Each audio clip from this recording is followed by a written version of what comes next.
अस्सलाम वालेकुम स्टूडेंट्स, हमारी आज की क्लास है क्लास 8। हमारा सब्जेक्ट है इंग्लिश और हमारा आज का जो टॉपिक है जो हम पढ़ने जा रहे हैं that's a story. That's a Dogri की में एक स्टोरी लिखी गई थी, शॉर्ट स्टोरी, उसको फिर इंग्लिश में ट्रांसलेट किया है। तो बहुत ही प्यारी स्टोरी है। इसमें एक कपल जो है उसकी इसमें कहानी है। वो छोटे से वो आपस में उनका छोटा सा झगड़ा हो जाता है और कुछ आर्ग्यूमेंट्स हो जाते हैं, तो उसी के बारे में स्टोरी। और फाइनली जो लास्ट पे वो जो उनका झगड़ा है वो प्यार से और खुशी से वो लोग ख़त्म करते हैं, सेटल कर लेते हैं। तो ये स्टोरी आज हम पढ़ेंगे कि ये सब इसमें क्या होता है। ठीक है, ओके लेट्स स्टार्ट। ये कहता है कि the rain had just stop, I was looking out of the window, occasionally a drop of water fell from the awning of the window, the clouds had cleared and the sun had also come out. When the sun shines immediately after rainfall, it looks very pleasant. I was watching the beauties of nature, lost in thought. Just outside the window were some chili plants. They had grown quite tall and were spotting chilies. Drops of water were dripping, sliding down the plants. All my attention was centered on the raindrops. कहता है कि बारिश रुक गई थी और मैं खिड़की से बाहर देख रहा था।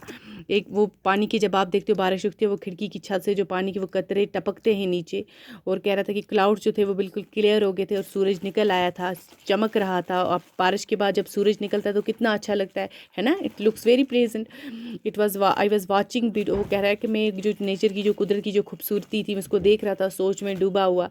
जैसे मैंने अपनी विंडो से बाहर देखा, कुछ चिली प्लांट्स थे, वो हैड ग्रोन क्वाइट टाल, वो थोड़े बड़े हो गए थे, उनमें से रेड रेड चिलीज निकल रही थी और ड्रॉप्स ऑफ वाटर उन पर ड्रिप कर रहे थे, पड़ रहे थे, स्लाइड कर रहे थे प्लांट्स डाउन द प्लांट्स के उन पत्तों से ना, जब वो बारिश पड़ती है वो नीचे गिरते हैं ना, तो कितना अच्छा लगता है। कहता है कि मेरी जो सारी अटेंशन थी that was centred on that, वो मैं सारी अटेंशन मेरी किस पे थी, वो जो रेन ड्रॉप्स थे उन पे थी। कहते हैं कि light breeze was blowing outside, हल्की हल्की क्या हो रही थी, हवा चल रही थी, वो मीठी मीठी हवा चल रही थी। I wrapped the bed sheet around me tightly while sting on the cut. मैंने अपने आप को किससे कवर किया, थोड़ी हल्की हल्की, जब ठंड लगती है तो कभी हम ब्लैंकेट या बेड शीट से खुद को क्या कर लेते हैं, कवर करते हैं उस टाइम, तो कितना अच्छा लगता है। तो कहता है कि जो बच्चे थे, they were playing, they were going out, they were coming in, अंदर और बाहर जैसे बच्चों का काम होता है, और बहुत सारा शोर कर रहे थे। और उसमें जो चिली प्लांट्स थे, देवर डांसिंग, वो क्या कर रहे थे, डांस कर रहे थे, हल्की हल्की हवा में वैसे लहरा रहे थे और वो ड्रॉप्स उनसे गिर रहे थे पानी के।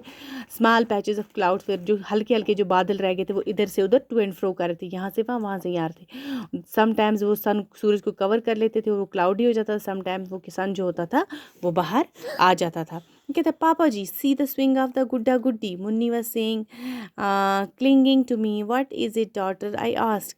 There up in the sky, multicolored, replied Munni. It is the swing of Gudda Guddi, I asked. She shot back with a touch of annoyance. Then who is it if not theirs? कहता है कि पापा जी, वो कहती है पापा जी, सी देखिए, ये क्या है, स्विंग है किसकी, गुड्डा गुड्डी की। जैसे वो स्विंग होती है ना जिस पे आप ऐसे इमेजिन कर रही है, बस सेइंग, वो मुझे, she was clinging to me, उसकी तरफ आ रही थी और कह रही थी कि what saying clinging to me, तो कह रही थी पापा जी, you see this is the swing of गुड्डा गुड्डी, वेयर इज इट डॉटर। वो अपनी बेटी से पूछता है कहाँ है, वो उसे पूछता है देर, आप वो कहती है उस आसमान में देखें, मल्टी कलर रिप्लाइड, वो मल्टी कलर जो है वो देखें, वो ना बहुत सारे कलर वाली, वो देखें स्विंग है कहाँ पे, आसमान पे। तो आज हम इतना ही पढ़ेंगे, बाकी की स्टोरी इंशाल्लाह हम कल पढ़ेंगे। Thank you.